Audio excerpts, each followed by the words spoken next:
Sahabat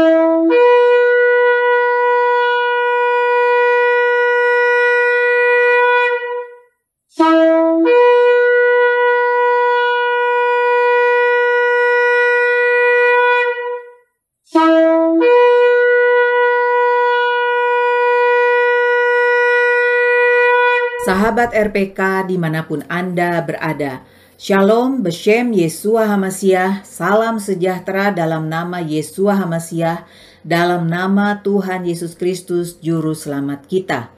Selamat mengikuti siaran Tekiah, Talaah Kata Ibrani Alkitabiah bersama Gembala Benyamin Obadiah, Ketua GKMI, Gereja Kehilat Mesianik Indonesia.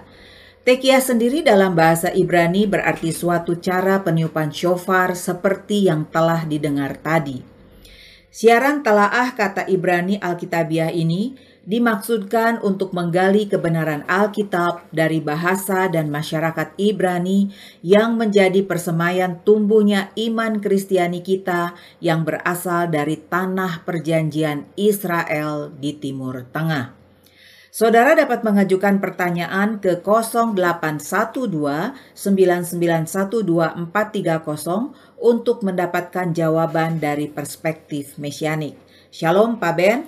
Shalom Bu Ira, shalom sahabat RPK dimanapun Anda berada. Hari ini kita akan membahas kata ki tarhif libi.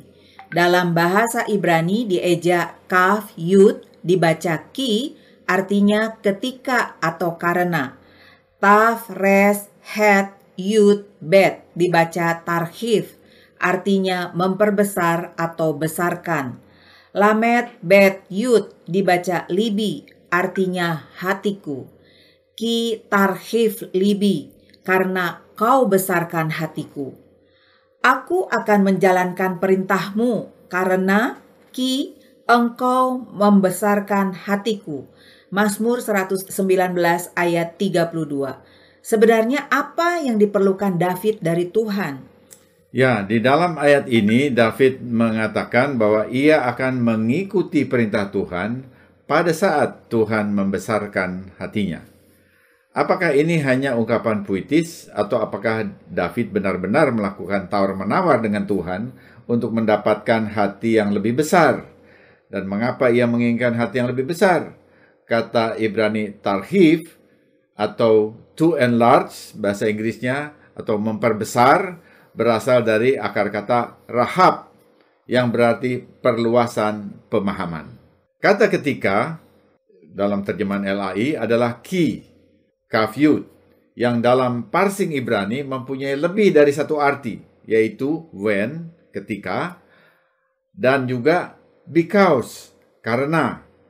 Sepintas kedua ente ini tampak mirip, namun bila dicermati dapat mempunyai makna yang berbeda. Bagaimana bedanya agar jelas? Mari kita periksa satu persatu.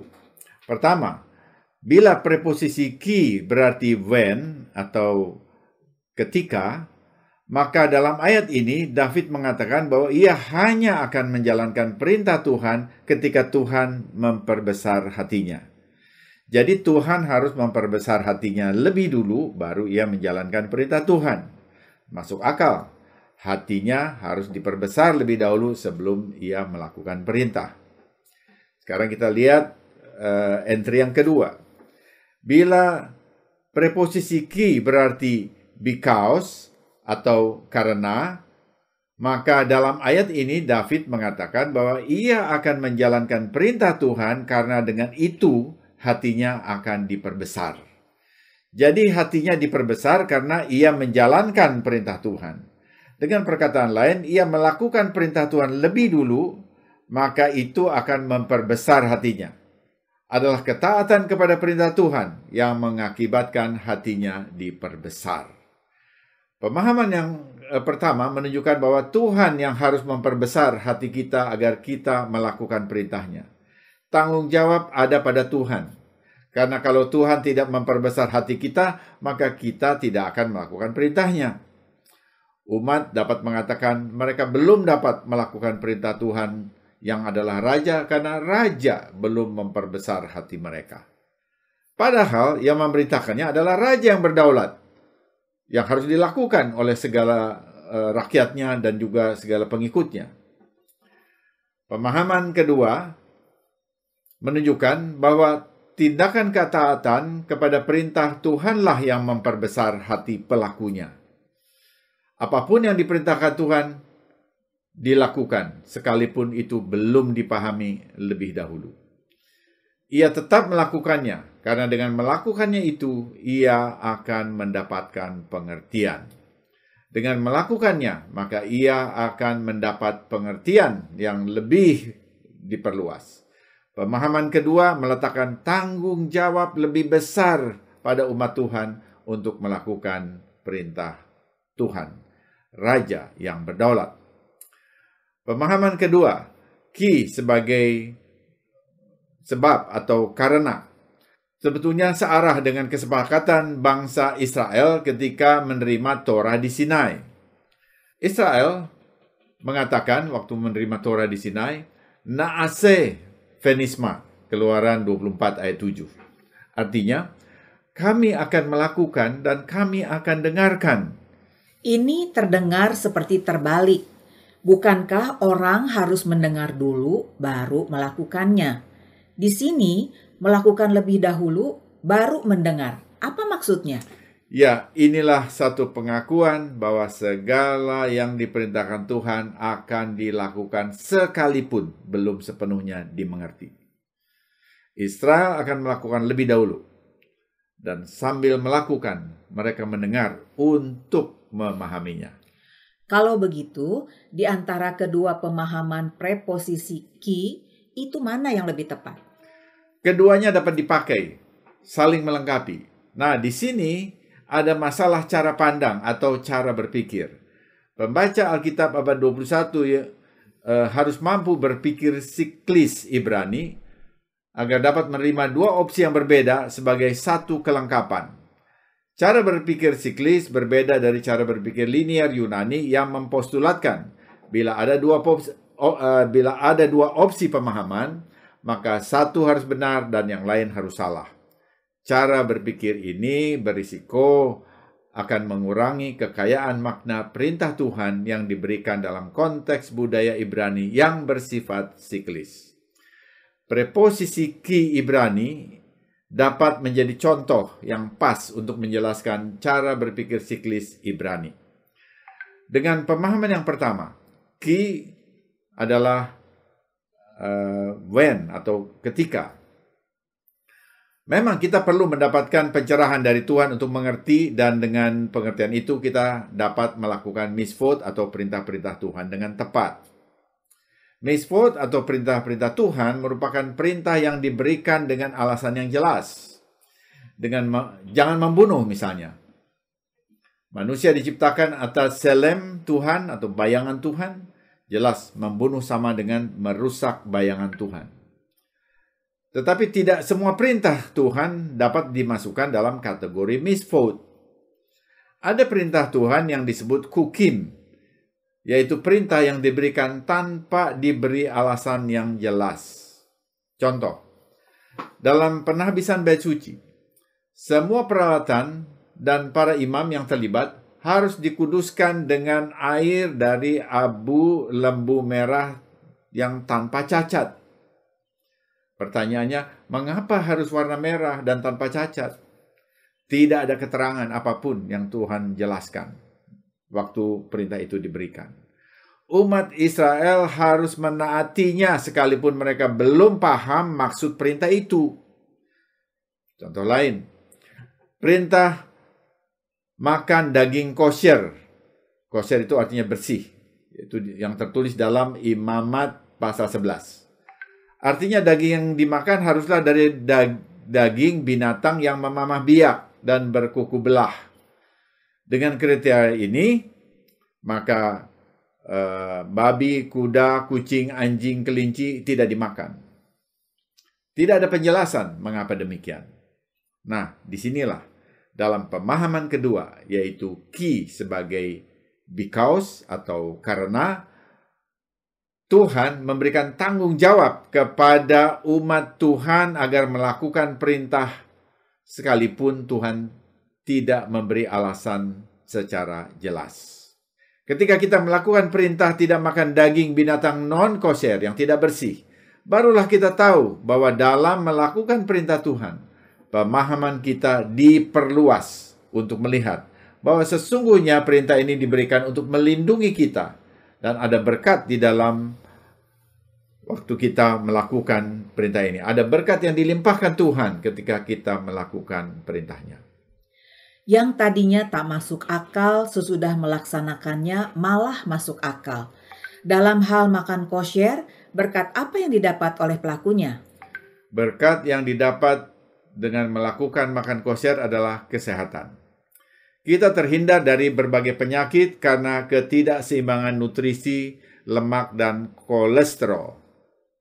Tentu saja, semua dilakukan dalam keseimbangan.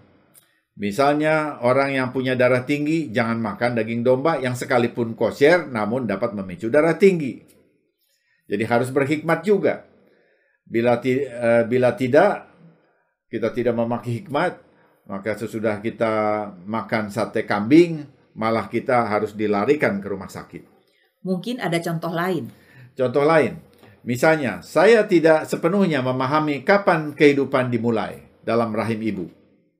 Lalu Alkitab mengajarkan bahwa menghancurkan kehidupan manusia adalah pembunuhan.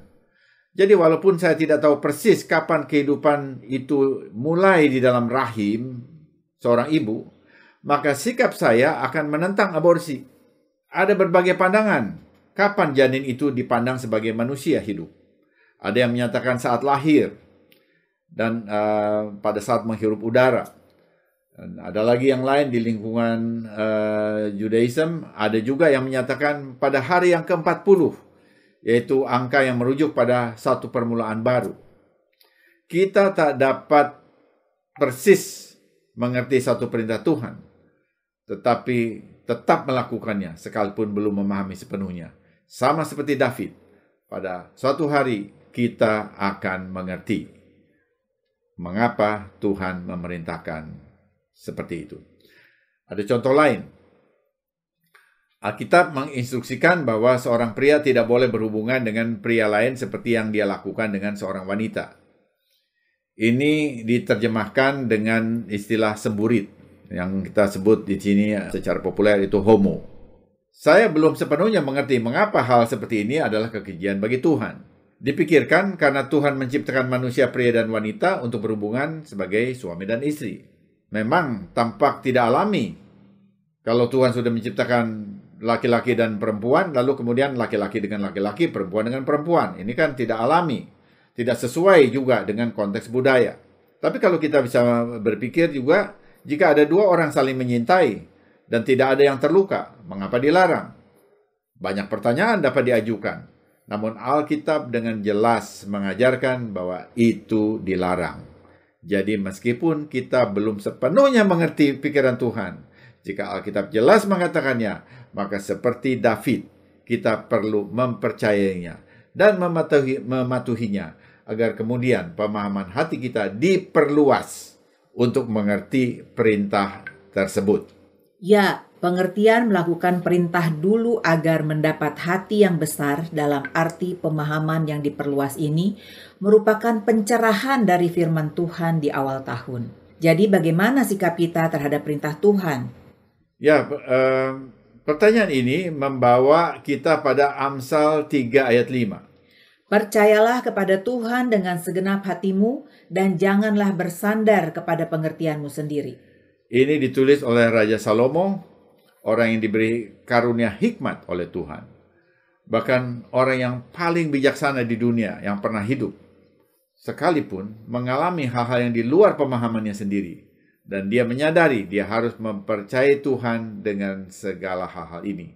Percaya bahwa pada suatu hari Tuhan akan rahap, akan memperbesar pemahaman hatinya. Mungkin saudara berkata, aku tidak mengerti mengapa aku menghadapi penderitaan fisik tertentu, penderitaan jasmani tertentu. Mengapa situasi keuanganku tidak lancar seperti orang lain? Mengapa hubunganku tidak berjalan mulus dengan seseorang yang lain? Dan seterusnya, dan seterusnya. Ada banyak hal dalam hidupku yang tidak aku pahami. Beberapa orang mengatakan, aku orang yang cerdas. Aku dapat cepat memahami sesuatu. Tetapi apa yang Anda tahu? Hanya beberapa hal yang bisa kita ketahui. Jadi, saya tahu ada hal-hal tertentu yang tidak pernah saya temukan jawabannya dalam hidup ini. Tapi seperti David, saya tidak ragu dalam pikiran saya bahwa suatu hari saya akan memahami mereka. Memahami apa yang terjadi dalam kehidupan saya. Misalnya kita baca di dalam 1 Korintus 13 ayat 12 yang ditulis oleh Rabi Shaul. Karena sekarang kita melihat dalam cermin suatu gambaran yang samar-samar. Tetapi nanti kita akan melihat muka dengan muka. Sekarang aku hanya mengenal dengan tidak sempurna. Tetapi nanti aku akan mengenal dengan sempurna seperti aku sendiri dikenal. Ya, ini kita melihat bahwa Rasul Paulus memahami ini. Bahwa sekarang kita melihat dengan samar-samar. Ada bagian yang kita tahu, ada bagian yang kita tetap belum tahu. Tapi nanti ketika Mesias datang, maka kita akan melihat dengan jelas. Kita akan mengenal seperti kita juga dikenal. Dengan keyakinan yang teguh ini, kita perlu mengikuti firman Tuhan sebagaimana Dia menyatakannya kepada kita melalui Roh Kudus. Dan tidak mempertanyakan mengapa demikian. Ketaatan itu bukanlah soal apakah saya mengerti perintah atau tidak. Melainkan karena Tuhan yang akan memperbesar hati kita. Karena Tuhan yang berdaulat, Dia memerintahkan, dan waktu kita mentaatinya, maka hati kita akan diperbesar.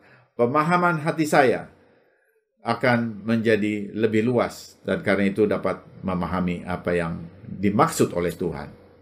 Ya, kita perlu membesarkan hati kita dengan melakukan perintah Tuhan. Ini suatu kesempatan khususnya di awal tahun baru 2022 ini untuk memulai sikap dan model ketaatan yang baru. Ya, di awal tahun ini kita perlu dibekali firman untuk memandu kehidupan agar kita terus berada di jalur kehendak Tuhan. Mari kita baca satu ayat lagi dalam Yosua 1 ayat 8. Janganlah engkau lupa memperkatakan kitab Taurat ini, tetapi renungkanlah itu siang dan malam, supaya engkau bertindak hati-hati sesuai dengan segala yang tertulis di dalamnya. Sebab dengan demikian perjalananmu akan berhasil baik, tasliyah, dan engkau akan beruntung, taskil, bijaksana, hati-hati. Ini ditulis Yosua, pengganti Mose yang memimpin Israel memasuki tanah Kanaan. Sekitar 40 tahun sebelumnya, Yosua dengan 11 orang kepala suku lainnya memasuki tanah Kanaan dan melihat kesuburan tanah yang dijanjikan Tuhan kepada umat Israel. Sayang, akibat ketidakpercayaan, mereka gagal. Mereka hanya melihat tetapi tidak pernah menikmati hasil-hasil tanah perjanjian itu. Tetapi kali ini, 40 tahun kemudian, Tuhan memberi kesempatan lagi kepada mereka untuk memulai sesuatu yang baru dalam kehidupan mereka. Yosua yang dipimpin oleh Roh Kudus mengatakan agar umat memperkatakan dan merenungkan Torah.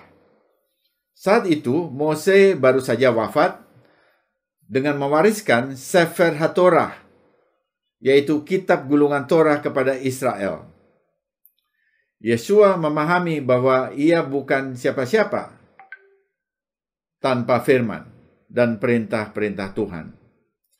Maksud saya, Yosua memahami bahwa ia bukan siapa-siapa tanpa firman Tuhan. Terhadap Torah yang terdiri dari kitab Kejadian, Keluaran, Imamat, Bilangan, dan Ulangan, Yosua memakai 3 kata kerja. Memperkatakan dengan mulut, yaitu P, merenungkan dalam pikiran, Hagita, dan bertindak hati-hati, Asa. Untuk apa? Agar perjalanan mereka memasuki tanah perjanjian berhasil, saleh, dan bijak, taskil. Hal yang sama dengan perjalanan menelusuri tahun 2022. Kita perlu memperkatakan Torah, yaitu pengajaran Tuhan yang diturunkan dari surga. merenungkannya dan bertindak hati-hati dan bijak agar perjalanan kita berhasil baik. Bagaimana bertindak hati-hati dan bijak sesuai Torah? Bertindak sesuai dengan prinsip dan nilai-nilai yang diajarkan dalam Torah, yang menjadi landasan seluruh kitab suci. Nilai-nilai Torah yang dimaksud adalah kasih, karena inti dari Torah adalah kasih. Ini diajarkan oleh Yesua, Sang Mesias, ketika ia ditanya oleh ahli Torah, hukum mana yang paling utama dari 613 hukum yang ada dalam Torah? Yesua menjawab dengan 2 perintah mengasihi yang diambil dari Torah. 2 perintah itu disebut di dalam lingkungan Kristen bangsa-bangsa sebagai Golden Rule. Yang pertama, kasihlah Elohimmu dengan segenap hatimu, akal budimu, dan segenap kekuatanmu seperti yang tertulis dalam Ulangan 6 ayat 5. Kasihilah Adonai Elohimmu dengan segenap hatimu, dan dengan segenap jiwamu, dan dengan segenap kekuatanmu. Yang kedua, hukum yang kedua, kasihlah sesama manusia seperti engkau mengasihi dirimu sendiri seperti yang tertulis dalam Imamat 19 ayat 18. Janganlah engkau menuntut balas dan janganlah menaruh dendam terhadap orang-orang sebangsamu. Melainkan, kasihilah sesamamu manusia seperti dirimu sendiri. Akulah Adonai. Jadi dalam tahun yang dianugerahkan Tuhan kepada kita ini, mari kita semakin cermat memperhatikan firman Tuhan. Baik melalui khotbah, tetapi juga dengan membaca Alkitab sendiri secara pribadi. Merenungkannya dan bertindak sesuai dengan perintahnya, baik dalam pekerjaan, dalam usaha, dalam pergaulan, dan juga dalam pelayanan serta kesaksian. Pada saat yang sama, semua tindakan dilakukan dengan dorongan kasih kepada Tuhan dan kasih kepada sesama. Tindakan kita perlu dilandaskan pada kasih. Mengapa? Karena hanya perbuatan yang didorong oleh kasih yang diperhitungkan sebagai kasih. Dengan cara yang sama, demikian juga dengan iman. Hanya perbuatan yang didorong oleh iman yang diperhitungkan sebagai iman. Karena itu tindakan dan perbuatan kita perlu dilandaskan pada iman akan firman Tuhan. Dan firman Tuhan itu telah menjadi manusia di dalam Yesua HaMasiah. Benar sekali. Mari kita jalani tahun baru ini bersama Yesua HaMasiah dengan ketaatan akan perintah Tuhan yang akan membesarkan hati kita, membesarkan pemahaman kita akan perintah-perintah Tuhan.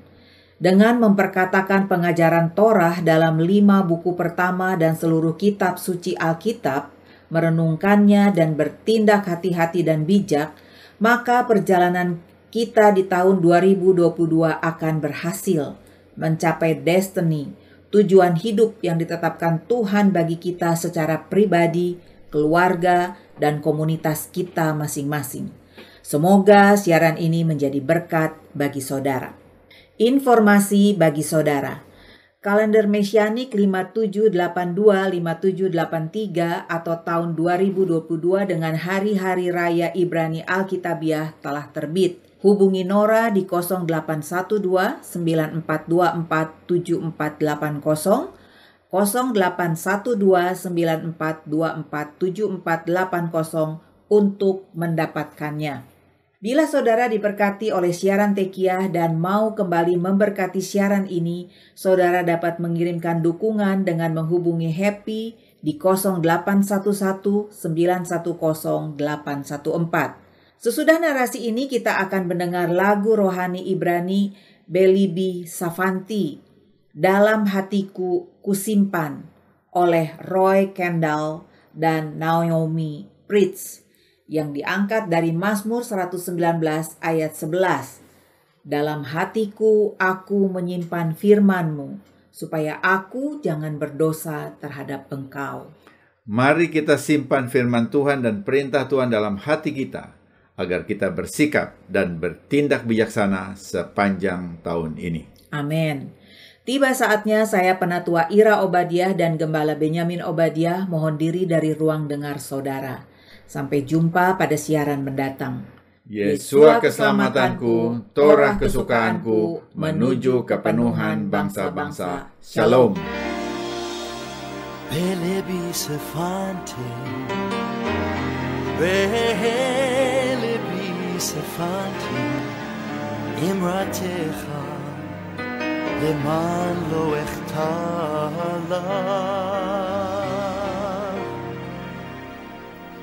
בלבי צפנתי, בלבי צפנתי, אמרתך למען לא אחטא.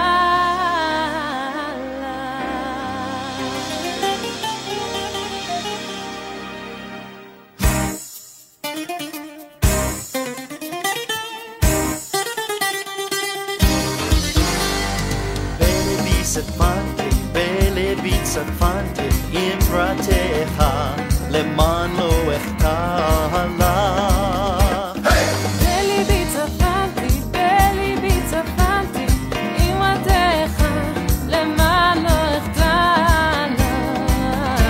ברוך אתה אדוני, למדני חוקיך, בשפתי סיפרתי כל משפטי פיך. בלבי צפנתי, בלבי צפנתי, אמרתך למען לא אחטא. בלבי צפנתי, בלבי צפנתי, אמרתך למען לא אחטא.